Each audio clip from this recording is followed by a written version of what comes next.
Olá, família! Tudo bem com vocês? Comigo está tudo ótimo, graças ao nosso bom Deus. Estamos começando mais um vídeo interpretando aqui textos polêmicos. Hoje, na nossa atual cultura, e na verdade isso vem de longa data passada, eis que muitas pessoas cometem adultérios, ou seja, maridos traem as suas esposas, se casam com a amante e de repente aquele adultério cometido é legalizado, ou seja, ele legitimou aquilo porque ele casou com quem era amante e agora se tornou esposa. E aí está tudo certo. E aí tem um texto em Romanos, no capítulo 7, que aborda esse assunto. Então, hoje nós vamos estudar um pouquinho esse conceito do adultério quando ele é legalizado. Quando você comete o adultério e de repente você legitima aquele adultério, fazendo com que ele deixe de ser adultério. Eu já quero convidar você a se inscrever no canal se você ainda não é inscrito. Acesse o nosso site, manualdocasamento.net. Lá nós temos cursos de formação terapêutica para quem quer se tornar um terapeuta matrimonial. Nós temos cursos de restauração pessoal, restauração de casamento. Lá você consegue conhecer também o Recanto das Estações. Nós teremos encontros aqui no Recanto esse ano, então se você quiser participar também, é por lá que você se inscreve. E várias outras coisinhas mais nós temos lá no nosso site. Dito tudo isso, vamos para o texto em questão. Eu já dei a introdução falando para você desse conceito que se pratica hoje, que é você legitimar um pecado, um adultério. O homem trai a sua esposa com a amante, de repente ele se divorcia da sua esposa, ele se casa com a amante e ele chega na igreja e agora está tudo certo. Ele volta a ter os seus cargos, a participar dos cultos, da ceia e agora tem uma família linda, todos os cultos participando normalmente. Será que a Bíblia sustenta isso? Olha o que diz aqui em Romanos, no capítulo 7, a partir do verso 1. Serão apenas 3 versos. Não sabeis vós, irmãos, porque eu falo aos que conhecem a lei, que a lei tem domínio sobre o homem por todo o tempo que vive? Aqui, Paulo ele vai discorrer uma discussão acerca da lei e da graça no conceito de uma vida para aqueles que foram isentos da condenação da lei e agora vivem sem pecar por causa da graça ofertada por Cristo. Esse é o assunto.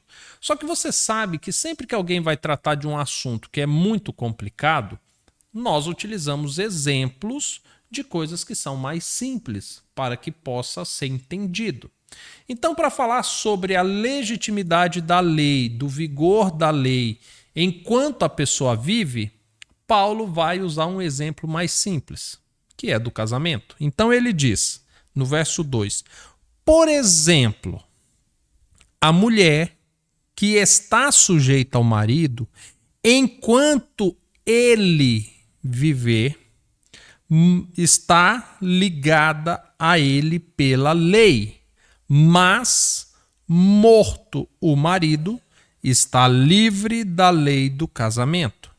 Ou seja, o que Paulo ele está falando aqui? Para que as pessoas entendessem o conceito do que ele vai falar mais adiante sobre a lei da graça, ele fala assim, olha, por exemplo, ele vai usar um conceito que é unânime, que todo mundo entendia, que é algo simples. Ele está utilizando algo simples para poder explicar algo mais complexo.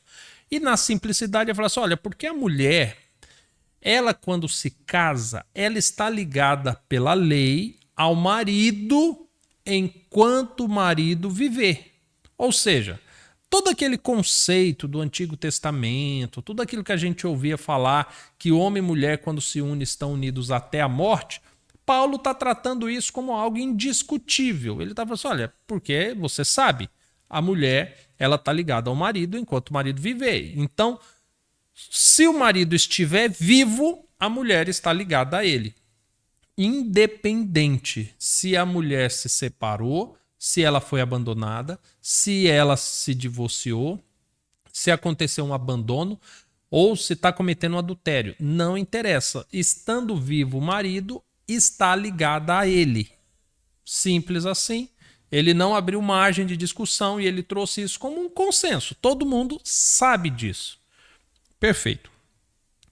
Verso 3. Ele diz assim: de sorte que, vivendo o marido, ou seja, o marido está vivo, será chamada adúltera a mulher se essa se unir a outro homem. Mas, se o marido morrer, está livre da lei e assim não será adúltera se vier a casar com outro marido. Ou seja, quando ele fala que em uma mulher será chamada adúltera se ela estiver com outro homem, é se ela se casar com outro homem, ou se tão somente cometer um adultério, se namorar, se flertar, se ficar, enfim. Se essa mulher se envolve com outro homem, sendo o marido vivo, independente da razão, da causa, da circunstância da separação, se o marido for vivo e essa mulher se envolver com outro homem, será chamada adúltera. Quando que ela não vai ser chamada de adúltera? Quando este envolvimento acontecer, depois que o marido estiver morto. E aí Paulo explica isso melhor em 1 Coríntios no capítulo 7, quando ele fala justamente da mulher viúva, quando ela vai constituir um novo casamento. Ou seja, Paulo ele deixa claro e ele trata desse assunto como um consenso natural. Ele usa este exemplo como um modelo simplificado para explicar algo mais complexo. Ou seja, ele deixa evidente algo que ninguém se discutia a respeito disso, porque era muito claro. Se a mulher uniu ao seu marido, os dois estão unidos até a morte, é até a morte. Se a mulher arrumar um outro homem, ela vai estar cometendo adultério. Se o homem arrumar outra mulher, ele vai estar cometendo adultério. Por quê? Porque os dois estão ligados até a morte. Simples assim. Agora, não será chamada adúltera se ela se casar com outro homem depois que o marido tiver morrido. Não será chamado adúltero se ele se casar com outra mulher depois que a mulher estiver morrido. Pronto. Simples assim. Ou seja, esse novo conceito, eu falo novo conceito porque hoje muitas religiões, muitas denominações cristãs normalizaram esse adultério de um novo casamento. Então agora eles dizem assim, olha, porque se o homem adulterou primeiro, então a mulher pode se casar. Tá, mas o texto não fala isso e nenhum lugar na Bíblia fala isso. Ah, mas se o marido era um péssimo marido, então a mulher pode se casar de novo. A Bíblia não fala isso e nem a lei do casamento dizia isso. Ou seja, criaram condições para possibilitar uma separação. Mas a Bíblia é enfática, não permite separação em hipótese alguma. E aí, diante disso, criaram situações para se permitir a separação e criaram situações para permitir um novo casamento. Mas a Bíblia não deixa isso autorizado. Ou seja, não tem como você legitimar um adultério. Não tem como você legalizar um adultério. Se o adultério é um adultério, ele vai ser sempre um adultério. Agora tem uma situação interessante, inclusive, em um outro momento eu faço um vídeo bem detalhado sobre esse texto polêmico. Muitos citam assim, Diego, mas e Davi? Davi cometeu adultério com Batseba, o herdeiro do trono foi um filho nascido de Batseba, e aí? De grosso modo, o que eu posso dizer para você é o seguinte, Davi, ao contrário do que muitos pensam, é o caso mais claro de como Deus considera essa lei. Porque quando Davi comete o adultério de se casar não, né, de se envolver com uma mulher casada, Ele tentou legitimar aquilo de que forma? Poxa, ela engravidou, deixa eu chamar o marido dela que estava na guerra para se deitar com ela, e aí vão achar que o filho é dele. Olha a ideia de Davi. Mas isso não deu certo. Então Davi manda matar Urias. Perfeito. Matou Urias. A partir desse momento, Davi tem um pecado do adultério. Davi tem um pecado do assassinato. E agora existe uma mulher viúva, que é Batseba.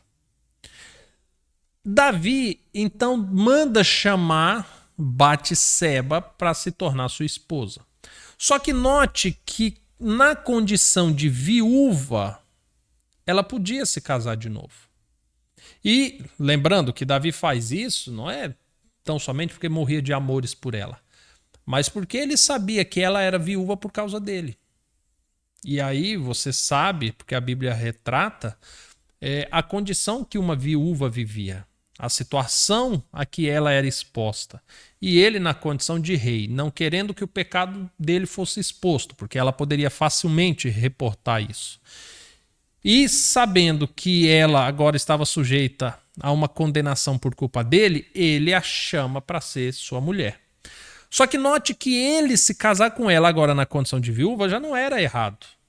Não era, porque casamentos poligâmicos em um determinado período de Israel foi, eu não vou falar que foi permitido por Deus, porque os profetas falavam contra isso, mas foi tolerado. Eram pecados que Deus de uma certa forma tolerava, mas a consequência da poligamia você vê na Bíblia em todos os casos. Você vai pegar desde Abraão, quando teve uma relação poligâmica com Agar, você tem a reação daquilo, que durou séculos, dura até nos dias de hoje. Você vai pegar Jacó com as suas duas mulheres inicialmente, e depois as concubinas, você tem a reação daquilo durante a vida de Jacó. Você vai pegar todos os casos aonde houve poligamia, a Bíblia se preocupa em mostrar a consequência daquilo. E Davi, ao constituir aquele casamento poligâmico, obviamente ele estava fazendo, na cultura era algo normal, aceito, diante de Deus era um pecado que Davi pagaria o preço, como de fato pagou, mas havia ainda dois pecados, o do adultério e do assassinato. Ele se casar com Batseba não era o problema. Naquele caso não era o problema era o adultério e o assassinato. Quando Natan vai até Davi, conversa lá com Davi, cita toda uma historinha e Davi dá uma sentença. Fala, poxa, esse homem tem que morrer. E Natan fala, esse homem é você. E a personagem da história é Batseba, Urias e você. Naquele momento, Davi reconhece. Ele se lança ao chão, se prostra, fala, pequei contra Deus. E Natan fala, e Deus te perdoou. Ou seja, aquele pecado, adultério, assassinato, foi resolvido. O fato dele ter se casado de novo era legítimo, né, digamos assim, para o tempo. Por que eu falo para o tempo? Porque no Novo Testamento, por exemplo, em um determinado momento, Paulo deixa claro, falou assim, olha, todo aquele que é servo do Senhor, presbítero, pastor, cristão, seja lá quem for, que seja marido de uma só mulher. Ou seja, esquece essa história de poligamia. Mas fato é que o pecado de Davi não foi se casar com Batseba. Foi ter adulterado com ela e ter matado Urias. Só que o problema é que o casamento se deu justamente por causa desse pecado. E, por causa disso, Deus não desprezou a sua própria lei. Natan fala assim, olha, Deus perdoou o seu pecado, mas a espada não vai se afastar da tua casa. Ou seja, relação entre adultério e assassinato, que foi o que gerou o outro casamento, ainda que fosse legítimo, nunca se afastou da casa de Davi. Então ele teve filhos se matando, filhos, não vou dizer adulterando, né, mas filho estuprando, abusando sexualmente de irmã. Olha o que Davi teve que ver entre seus filhos.